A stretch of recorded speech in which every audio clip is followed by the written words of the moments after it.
getting in it. Although it's cleaned and it's filtered, then there were regulations in health and safety. These spars are made out of hazel.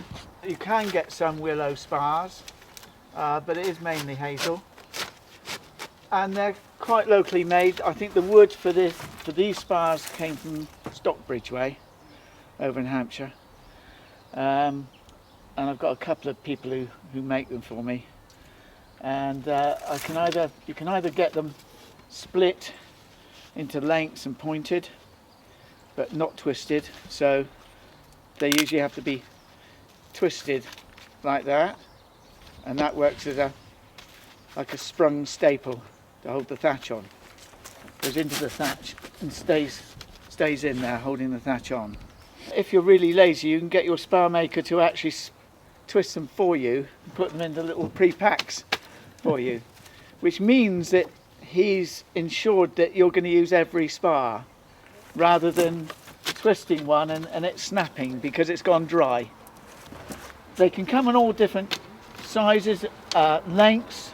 They can be knobblier than this. This is some really nice spars which I've selected really to go along as the finished job, strapping the straw down, and the twist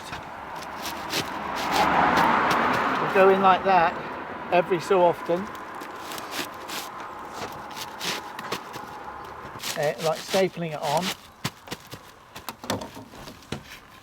and then joining the next one to it and moving along. After stripping some of the top layer of thatch on this wall, which is nearly 20 years old, we've then done a lot of preparation to it and built it up, and then we put along the top, we've got long dollies of straw tied up every foot or so, every 6 inches, and we fix that all the way along the top to level it along. We then put what we call a course of straw along, which is this here, from there to there. Then on top of that we wrap basically what we call a turnover bunch of mixed up straw and bent at the top and wrapped over both sides, so they marry into the straw you've already got on here.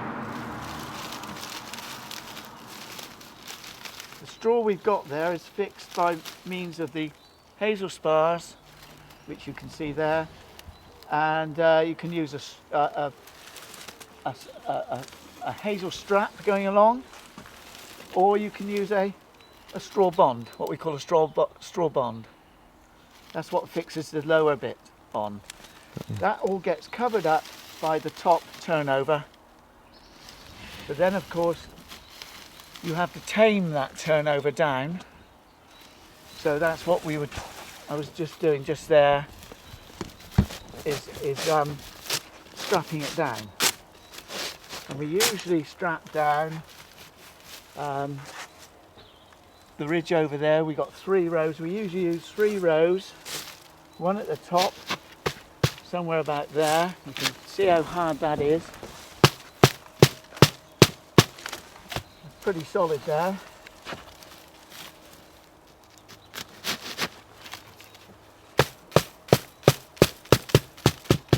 So every spar will go in like that, and the spars will go in horizontally or slightly uphill if we can, so the water doesn't run down the spar and into the thatch.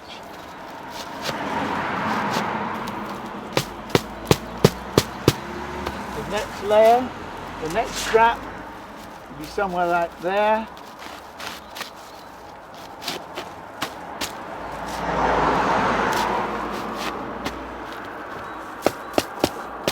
Not quite so much resistance to the sparring there, because the very top will have all the dollies and the preparation, so it becomes very, very solid there, yeah.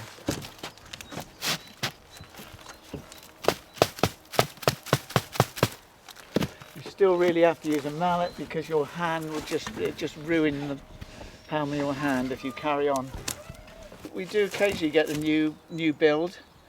If you get an estate of houses in a village now, the council would maybe say that one or two, or certainly one of them, should be thatched if there's quite a lot of thatch in that village, and they'll make a point of that.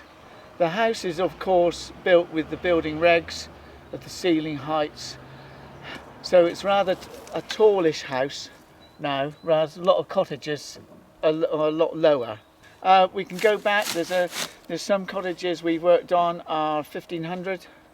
Wow. So we've got there quite a few hundred years going on, and they vary with the thickness of thatch that's on there. There could be 10 layers of old thatch. It could be just 2. It all depends on what the thatcher did each time when he came to thatch it. Wow, you might get a cottage where the last 3 thatches, the guys just came along and thatched over the top each time. So therefore it's getting a bit too fat. At some point that's got to be trimmed back. Otherwise it just gets too heavy or too wide an eave at the bottom. I mean, the thickest we've come across is probably 6 foot at the top, near the top of the cottage, near the ridge. Wow. And that was a chimney that had to be stripped around because the chimney was faulty, and so the builder had to rebuild the chimney from the attic up, and he stood in the gap, and he was a 6 foot chap, and his head was level with the top of the thatch. So, yeah, they're wrapped over and wrapped over and wrapped over, and they become so compact that there's tons of straw up there, really, literally. The straw really is tied to each other, and it's almost like sometimes if you took the timbers out of some cottages, the straw, the thatch, would almost stay in a mould. Yeah. How it is. We have stripped some thatches off, and the timber work's not looked too bad while we've been stripping it, until we get to the last layer. And we take off the ties or the old tarred cord that the last layer, the very original thatch was tied onto the original timbers, and immediately we do that, some of the timbers just fall in. It's all holding each other, you know. So you've got to assess it first before you open up the can of worms, so to speak.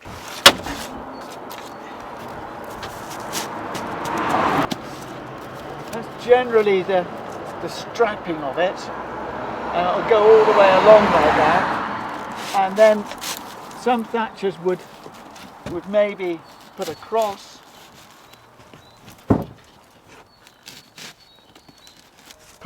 in like that, and that's really almost a trademark of a thatcher. You can have, we always put the single cross, such as similar to that, and then another single cross there. Some thatchers will put a cross in and then double cross it like that, etc. Right. So you get like a basketry, sort of a basket work of spars there. But of course every spar you put into the ridge is a potential water trap. In a way, fewer the better. I mean, one old chap I used to work with used to say, put all your spars underneath, he said, boy. He said, then you'll need few on top. He said, keep the water out. Wow. Didn't look very intricate, but of course it was very effective. I did quite a lot of work with an old thatcher in the Woodford Valley, and it was invaluable what he used to just say, just odd comments, and you just take them on and have to think about them. I mean, you obviously go with your very first thatcher and you learn the basics, and then from there on you're basically always learning. Even now we're finding different ways of doing jobs. Even this morning we're trying to devise a different way of wrapping that straw over the top, a little bit more comfortably, a little bit more efficiently. So you never stop. You never stop learning and trying out different things. Yes, I mean, we used to help a chap called Phil Dimmer in Bishopston. He's still alive actually, and we used to go and help Phil, and he would stick his straw upside down sometimes in various places. And so we'd ask him why he'd done it, and he'd explain it, and it was absolutely logical. Although actually it's not in the textbook, it's not in your original textbook, textbook in inverted commas, that you when you're first training with a thatcher. Because you always think that the ears are always hidden and the butts of the straw always come out to the surface. But no, he when it suited him, he'd stick a wad of straw upside down, and I've done that since quite a few times in the correct places. And my sons, I've got 2 sons who thatch. Tom's been thatching 20 something years and Will's nearly 20 years. And when I first told them this, they'd sort of look at me as though to say, well, what's he on about? So he gone a bit funny, he's putting the straw upside down in there. But no, they do it themselves, So they've obviously picked it up themselves. I think they've got to keep their mind open. When thatchers are fairly young and they go out and do a few jobs and people have told them that looks lovely, you've got to keep their feet on the ground and think, well, no, I can improve on that. I can still learn from those older thatchers. They've got a wealth of knowledge which I can get something from before they give up and it's gone. If you could go with an older thatcher, and of course now you don't like to think of it, but I am one of those older thatchers now, obviously, but and just pick up bits and pieces of knowledge. I just ask, why do you do that? What's best there, or whatever. You're never too old to learn. And times change as well with the world, as you know, with money and the type of people that come and live in the country and buy the cottages now aren't quite the same as they were years ago. They weren't the old villager who had lived there for 90 years, was born there and died there and saved up for the thatching in a teapot on the side or something. It's now quite a lot of them are professional businessmen and ladies, but sometimes they're looking instead of the local regular guy who's always looked after that thatch and knows it, they might be just looking at the bottom line of the estimate, because there's other things they want to do to it, like extend it, buy a new car, have the driveway done and all the rest of it. We've been working on and off all the way over it for 40. Wow. 40 years. It was over 40 years ago I first came here. Wow. To do a little bit around the back. I think it would give the customer just confidence that I would know the roof and I'm going to look after it for them. And I would like to look after it as it's always been looked after and give it as, I'm not going to do a quick old job and go. You could make this look like this without any preparation at all. We could just come here without any preparation, so you've cut out all that time and just put the straw on the roof and it looks okay, it looks good. To the layman, to the customer possibly, it would look good and they'd be happy with that. But after about 4 or 5 years, it starts to sink in various places because there's no bulk to it. There's a hollow or something that should have been filled in. And then they're on the phone trying to get the thatcher back and he's nowhere to be seen because he can't come back because he didn't charge enough really to call back and have another look at it. And we will always call back if there's any problem or query or anything. We'll just come back and sort anything out. Or there's a bird under the wire or something, or a plant that's grown up through it or something like that. We just come back and deal with it. What happens is, of course, people grow roses and ivy and everything around up thatch walls, they keep these back, these roses, but I mean some people just let them go, and they're quite random. They go up through the wire and just rip the wire back, and so therefore the bird will get in, or mouse, or whatever, and then get stuck. Unfortunately, get stuck. But yeah, so the best thing is to keep anything away from the thatch itself. I was just saying this morning I need a little bit of repair to it somewhere because it's going to split right open. This was made about 30 years ago by my father-in-law, who was a carpenter and joiner, and made out of beechwood. And I think that's an ash handle.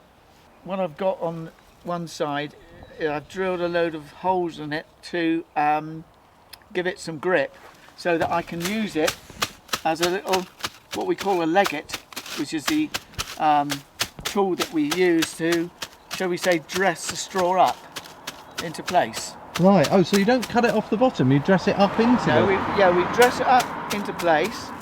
We'll trim it with a pair of hand shears. I'll just get those. Okay, so what have you got there? Sheep shears? Yeah, we've got the old sheep shears that you see hung up on a pub fireplace, etc.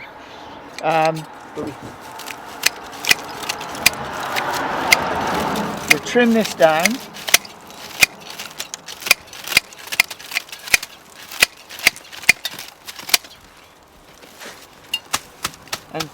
And I've usually got my mallet with me, so that's why I put the holes in, so I can use it as a legget as well to dress that up. We'll then trim along the bottom, somewhere around about there, which will give it an edge, give it a sharp edge. But we'll trim that with ordinary shears, ordinary head shears. In fact, a lot of thatchers are using topiary shears at the moment from Japan. Terrifically sharp steel. Wow. So,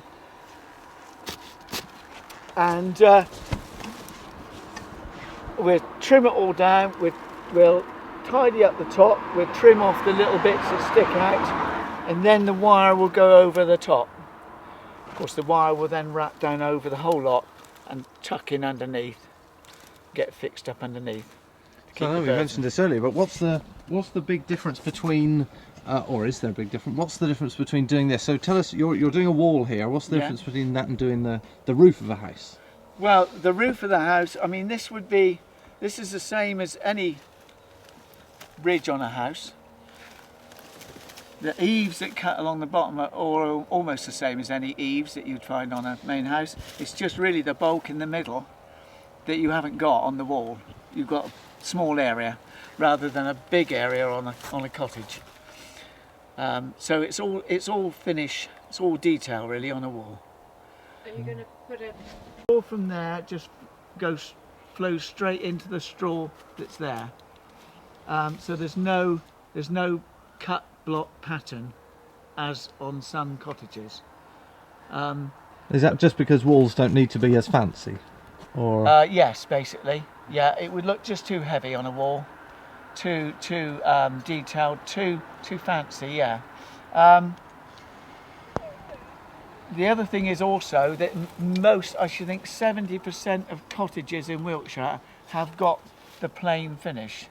It's just that this area here, we've got 2 or 3 cottages that have got a block finish. So being in keeping with the local surroundings, that's all part of it. Oh yeah, and also the council will probably, this wall is probably listed with this building. Right. And so if you were doing something too fancy on it, the council could tell you they don't like it. Wow. You have to change it. Wow, I had no idea.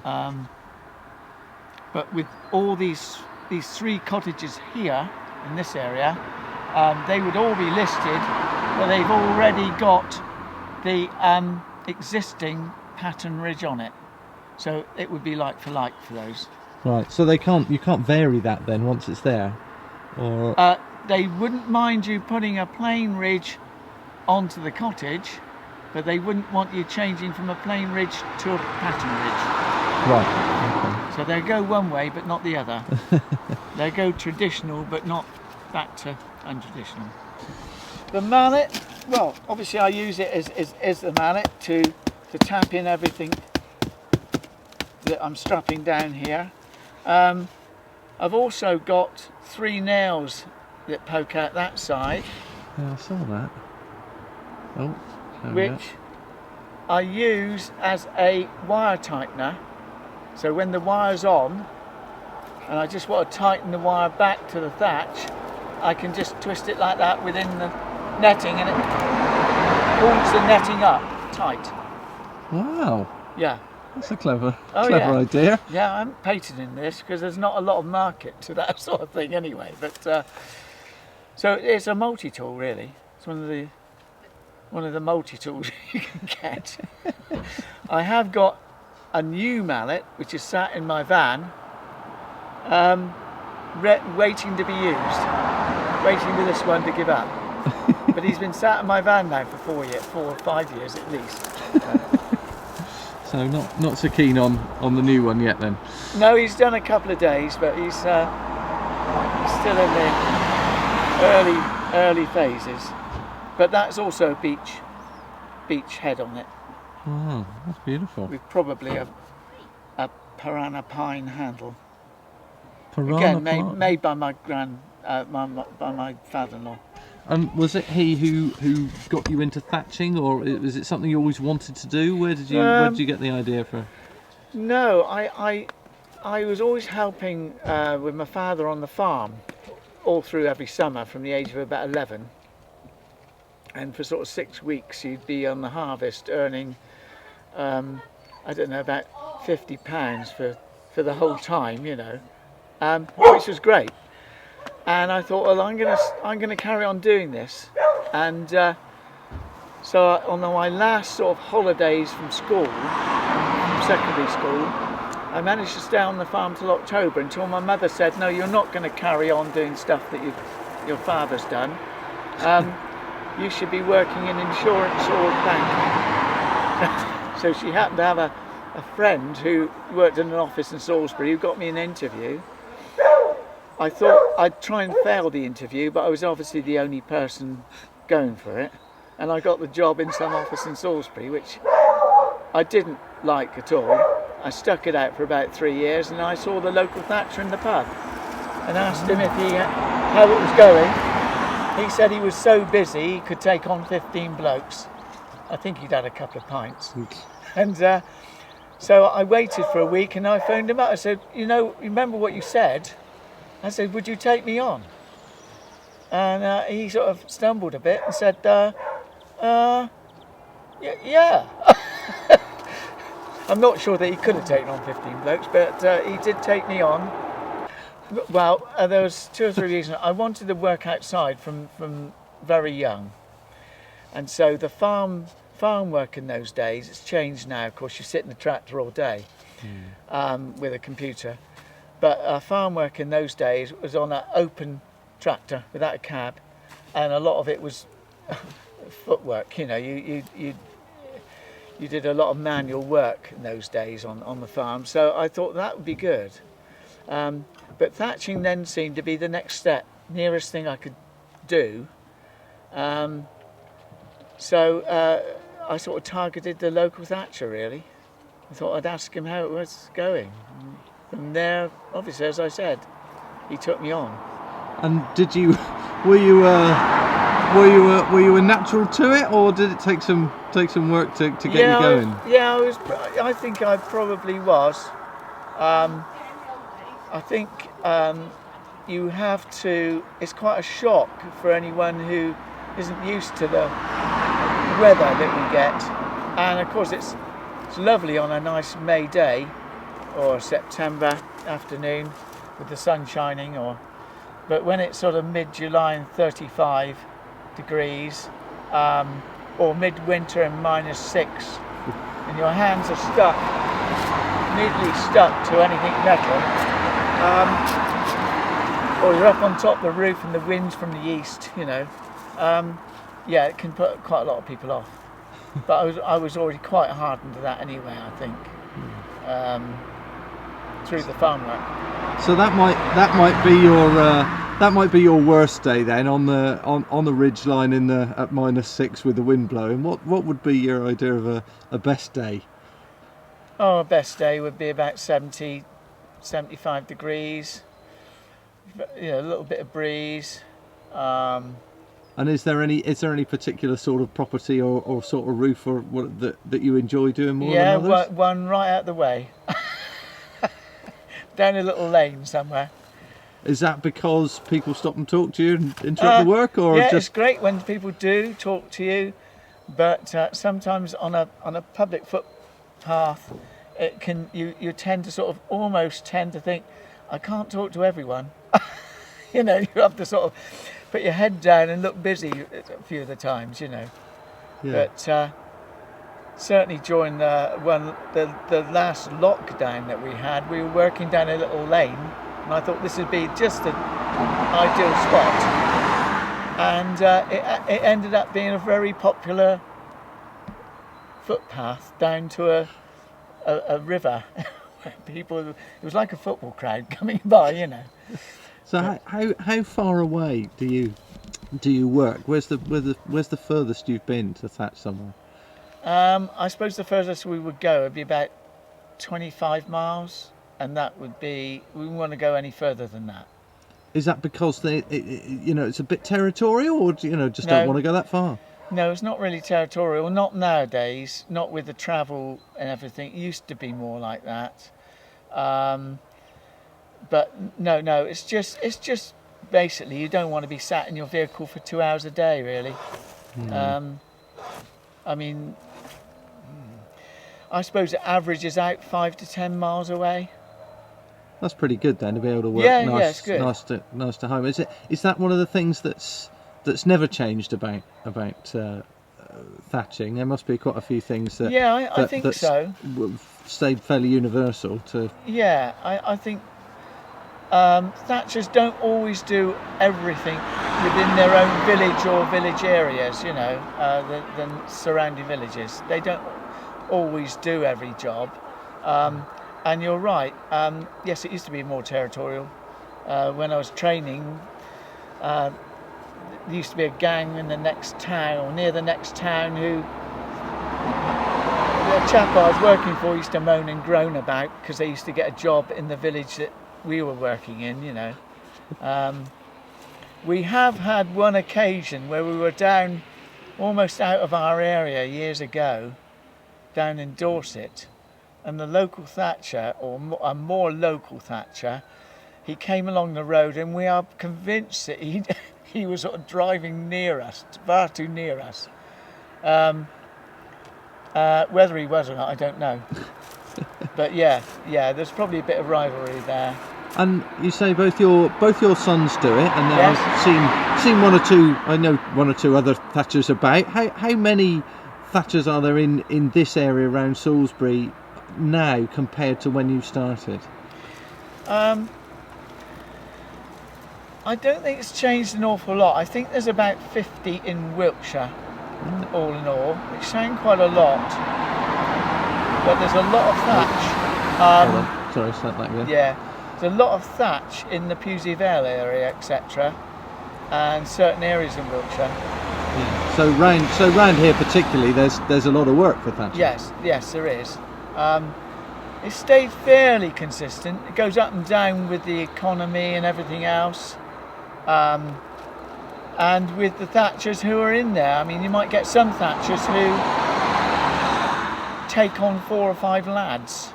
And of course, 2 or 3 of those lads, once they've done 2 or 3 years, might think, well, I fancy doing that myself. And off they go. And out of those 2 or 3, maybe one might drop out and go back to what he was doing before, and the other 2 just carry on. They might then take on a lad or 2, which then creates the same thing again. So are there as many young people interested in thatching, taking it up? I know there are more people in general, but yes, do you think there's more or less I interested? haven't had as many recently in the last 10 years contacting me and asking can they come on and be a thatcher as I used to. Yeah, so I don't know whether there's more things to attract. There's more jobs. There's more things that they do. The other thing is making things such as making the spars, which is another quite a manual, hard job. There doesn't seem to be that many younger people taking that up. Can you use any old straw? Where does that come from? Well, we grow this ourselves. So we grow, we get people to grow it on National Trust ground near Amesbury, round Stonehenge, at Countess Farm, right on the Amesbury roundabout there. They sow it, and really from there we look after it, and then we harvest it the old-fashioned way with an old binder that's pulled behind an little old tractor. There's not an engine in it in sight. It's just run on one land wheel, and it then throws out the weak sheaves. As you know, we then stuck them, as they would have done years ago. Stuck them up into into 6s or 8s or 12s. Let them dry, and they used to say you've got to hear the church bells ring 3 times before you can cart them in, and then we cart them in to a rick. And then we then get the thrashing machine in, and there's only one guy around here, and he lives at Martin, who's got a thrashing machine. I expect there's not another thrashing contractor for 100 miles, I would imagine. Wow, so that's another thing that's yeah. sort of gone out of fashion, as it was, Yes. I suppose. Yes, and here come in and thrash the straw. We end up with the thatching bundles. The farmer ends up with the grain, and then there's an amount of rubbish straw which gets baled up for horses. Wow! And why do you do it with your old-fashioned tractor and things? Presumably there must be sort of modern equivalents to some of these devices now that might make harvesting a bit easier. No, there's not. The modern equivalent to the binder is, of course, the combine harvester, which just goes into a crop which is about this tall. They don't want the straw nowadays, they just want the grain, and it'll just go in and cut that. The straw is then either chopped and just spread on the ground, or it is baled up into the big round bales that you see, or big square bales you see in the fields. And that makes it unsuitable for thatching? Well, yeah, it's just in bits. It's just bale straw. Right. Literally, so it shreds it rather than cuts it. Yes, you could spread it around your strawberries. It doesn't go around there, but it's no good. We need straw 3 foot, 3'6", 4 foot tall to start with. Wow. In the field. So you're virtually, and we've had it almost. I'm not very tall, but it's almost that over the shoulder. And the only way to cut that for thatching purposes is with the binder, because it just cuts the straw. The knife goes in. It flops back onto a canvas bed with slats in it. It runs along, takes it along to 2 elevator canvases, which pinch it, take it up over into a knotter, which then, after a certain weight, trips the knot, it knots it, and then throws the sheaf onto the floor. And the sheaf is as it is. It's not cut in half, it's not crushed or anything. Wow. They don't knock thatch places down now that they used to. They used to just take barns down everywhere that you didn't need them. And also there's the added new build plus new extensions that people have done on their thatch properties. So it's not going down in area, I wouldn't say. We're not losing thatch.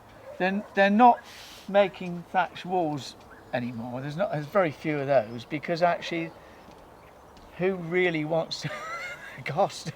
You don't live in the wall, that's the trouble. So those are just staying around about the same.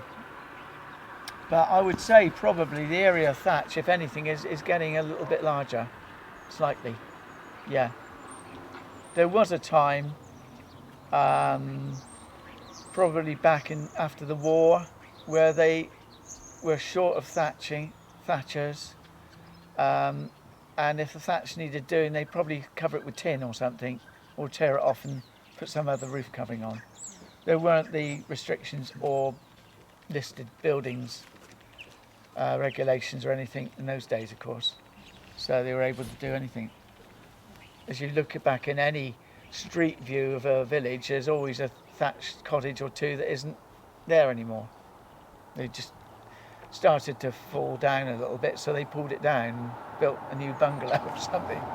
Yeah, and I suppose the cost is, you know, prohibitive to people presumably, you know, looking to buy a thatched cottage or something like that. What I mean, is it easy to give a rough estimate of a normal sized cottage? I have no idea. No, not really, because there's so many different factors of access and size, what the roof's got on it. There's all sorts of factors. It's not just a standard figure, really. But it's quite a cost, obviously. Yeah. It's a cost that most people nowadays do realise. So you don't bump into many people who have bought a thatched cottage and had no idea. No, I think the internet and everything, all the information that they can get on these places, and also estate agents and that will point it out nowadays, etc. That, of course, you realise that you'll need some thatching done in a few years' time, or in 2 years' time, or whatever. So you'll have to sort of get a thatcher in to give you some idea of price before you put an offer in. Is it the sort of thing you can insure? What, the thatched cottage? Yeah, and if something, I don't know, well, I suppose the biggest risk is catching fire, but I suppose Yeah. there must be other things that happen. Not really that many other things, no. Mainly it is fire. Right. But there's less thatch fires per thatched cottage than there is any other roof covering house. Really? What, Yes. because people are more careful? Yes. But you hear about it more because it's the first thing that the local paper will put on their front page with all the fire engines all outside. It's dramatic news. Very dramatic picture. Rather than a little terraced house somewhere that caught fire down in a city somewhere. That must feel horrible if you've ever seen any of your places you've done go up? Yeah. Oh. Yeah. How do you feel about that? Yeah, not good. Yeah, there was one we went and watched it, and the owner was watching it as well, and it's quite a sad occasion. Really is dramatic. You know, you can have up to 10 fire engines, 70 firemen there, the village out watching it. Blimey. The owner is distraught. You're not happy because that's one you did 3 years ago, and it was for the owner, and you were all happy with it, and now it's just going up in smoke. Oh God. It's not very often. Oh, good. Well, on a slightly more cheerful note, Yes. makes a good thatcher. What sort of attributes does somebody need to work on the roofs? Well, I think you need to be.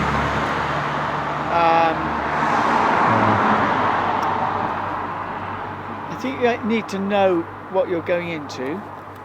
Weather-wise, there's no indoor work at all. It's all outdoor, no matter what the weather throws at you. You've got to work most days that you can. You can't have every wet afternoon off. Otherwise, recently, before Christmas, you wouldn't have done anything at all. I think you need to be conscientious. You need almost to do it as if it was your place, and that's how you would like it done. There's also a pride in your job in that people will stop and say that looks lovely, but also the fact that you need to be happy with it as well. Yeah. So it's not sort of a businessman's trade. You know, you can't just jump in, get it on there quick, and jump out as quickly as possible. You have to care about it. There's not many rich thatchers. It's if you want to make some money, there's other trades that you will make money quicker from. But in terms of satisfaction, Oh yeah, no, it's pretty rich, and it's a rich trade for satisfaction. Yeah, very. It's so visual, you see. It's big. It's big art. It's big. It's there. People see it. You can't. If you were a plumber or electrician, I feel sorry for people sometimes who do that, because they might do a wonderful job in a cottage somewhere, but it's only ever seen by the person there that lives there. well, and if it's if it's under the floor or behind the walls, not even by them. Yeah, every joint might be absolutely spot on. They've made it careful.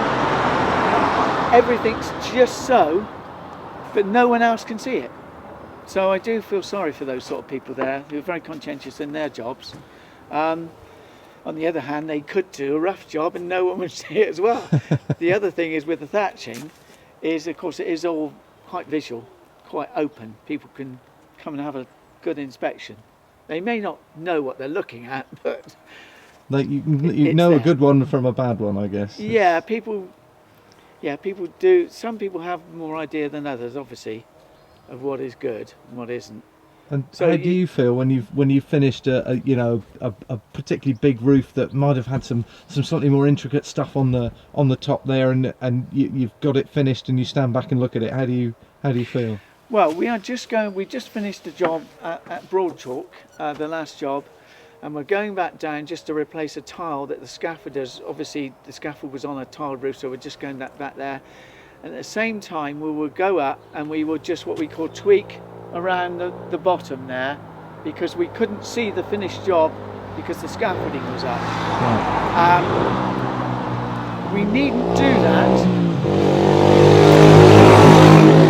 We needn't go to that bother, because the customer is very happy with the job, but we know it just needs that little bit of tweaking. And so we're going to go back and make sure that that's done, and that's how we'd like to leave the job. So how do you once it's done like that and it's to your satisfaction, how do you feel when you see that then? Yeah, you feel good. Yeah, feel happy. Well, especially if it's somebody as used to good quality as Derek, I imagine he's. Well, yeah. Well, you know who I mean. Yeah. No. So that's how we want to leave it. We will look, and if there's just something that's not quite to your liking, although no one else may not see it, you can see it, because your eyes go to different things, I think, once you do the job all your life. Yeah. And looking back on it now, was there ever anything that would you ever have wanted to go back on, knowing what you've done now and enjoyed thatching, so presumably you do still enjoy it, do you think you would have enjoyed being a farmer as much, or if you'd had your time again, do you think you'd have done anything differently? No, I'm quite glad that I chose this way. Yeah, no regrets at all.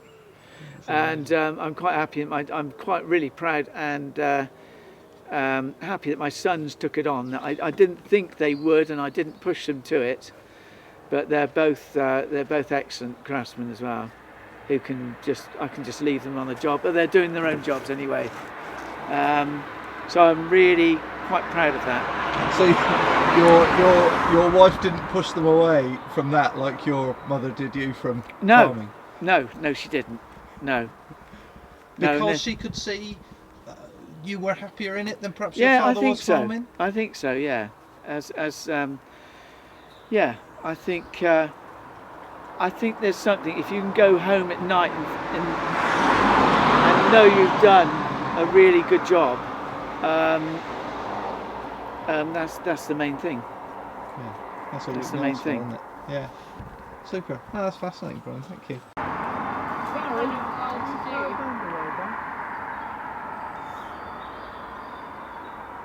Yeah, just throw a bundle over. A ordinary bundle.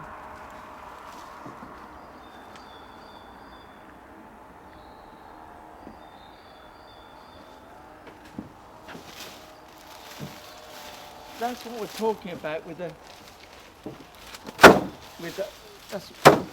the that's the bundle of straw that would come out the thrasher Beautiful. that we would then use on the roof. You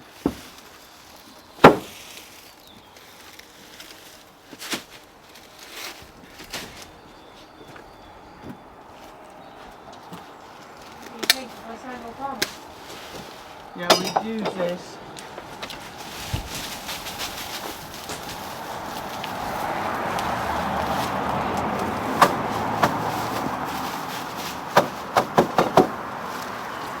And that is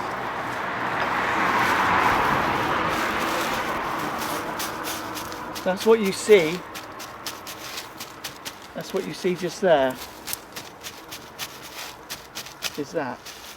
Well, yeah, I had no idea. I just assumed it was sort of plonked on and then you trimmed it down to the edge rather No. than knock it up into place. Laid on like that, and that is how a normal roof is laid as well. That's what you'll see the ends. Usually trimmed down, dressed up, and that's the ends that you would see on a thatched roof there. Yes. So the water will just run from straw, end of straw to end of straw until it doesn't go in. It does depend on the angle of the straw, steeper. If the straw's too flat an angle, the water doesn't run off the end so quick, it'll run down in. So you need the straw to be lying at a steepish angle. It'll just run off the ends of the straw down off to the edge of the thatch and onto the ground. Wow. Can you use it? It's got to be straw, right? You can't use anything else. You can thatch with rye. It's not as good as wheat straw. There is a hybrid called triticale, which is a rye wheat mix, which a lot of thatchers use. You can thatch with water reed, the water reeds or Norfolk reed, and we have come across a heather roof. Really? Yeah, I do have heather in the store, some heather. And the other thing we have thatched with years ago, when there was a shortage of wheat straw for 2 years, there was 2 failures of harvests, and we thatched with South African veltgrass, Wow. which is sort of a mixture between the water reed and wheat straw. So much thicker, wider. Yeah, a little bit taller, grassy tops instead of the wheat ear. Very much looked the colour of wheat straw, but had like a solid pith to it, a solid stem, and quite hard. So that made it a bit more difficult to work with. No, it wasn't too bad. It wasn't too bad. We were allowed by the council that year to use the veltgrass because of the situation of the wheat straw. And didn't look different. No, Wow. there's still 1 or 2 buildings that I know of are still South African veltgrass. Wow. But you wouldn't know. fascinating. You wouldn't know. Wow. That's amazing, isn't it? But I guess that's another part of the sort of local assistance standard. I mean the sort of amount of jobs and the amount of acreage that you do. Yeah, I mean, I don't. Yeah, they don't knock thatch places down now that they used to. They used to just take barns down everywhere that you didn't need them. And also, there's the added new build, plus new extensions that people have done on their thatched properties. So it's not going down in area, I wouldn't say. We're not losing thatch. They're not making thatch walls anymore. There's very few of those, because actually, who really wants to? Gosh, you don't live in the wall, that's the trouble. So those those are just staying around about the same. But I would say probably the area of thatch, if anything, is getting a little bit larger, slightly. Yeah. There was a time, probably back in after the war, where they were short of thatchers, and if the thatch needed doing, they'd probably cover it with tin or something, or tear it off and put some other roof covering on. There weren't the restrictions or listed buildings regulations or anything in those days, of course, so they were able to do anything. As you look back in any street view of a village, there's always a thatched cottage or two that isn't there anymore. They just started to fall down a little bit, so they pulled it down and built a new bungalow or something. Yeah, and I suppose the cost is, prohibitive to people presumably, looking to buy a thatched cottage or something like that. What? I mean, is it easy to give a rough estimate of a normal sized cottage? I have no idea. No, not really, because there's so many different factors of access and size. What the roof's got on it. There's all sorts of factors. It is not just a standard figure, really. But it's quite a cost, obviously. Yeah. It's a cost that most people nowadays do realise. So you don't bump into many people who have bought a thatched cottage and had no idea. No, I think the internet and everything, all the information that they can get on these places, and also estate agents and that will point it out nowadays, etc. That, of course, you realise that you'll need some thatching done in a few years' time, or in 2 years' time, or whatever. So you'll have to sort of get a thatcher in to give you some idea of price before you put an offer in. Is it the sort of thing you can insure? What, the thatched cottage? Yeah, and if something, I don't know, well, I suppose the biggest risk is catching fire, but I suppose Yeah. there must be other things that happen. Not really that many other things, no. Mainly it is fire. Right. But there's less thatch fires per thatched cottage than there is any other roof covering house. Really? What, Yes. because people are more careful? Yes. But you hear about it more because it's the first thing that the local paper will put on their front page with all the fire engines all outside. It's dramatic news. Very dramatic picture. Rather than a little terraced house somewhere that caught fire down in a city somewhere. That must feel horrible have you ever seen any of your places you've done go up? Yes. Oh. Yeah. How do you feel about that? Yeah, not good.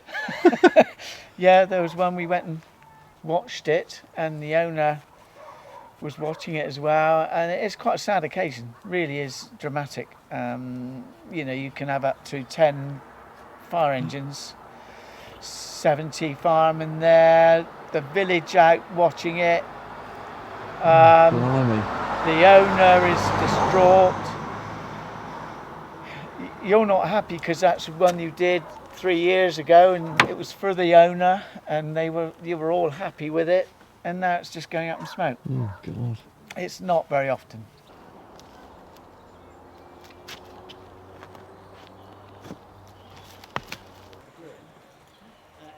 No money at all in it, because all we're doing it for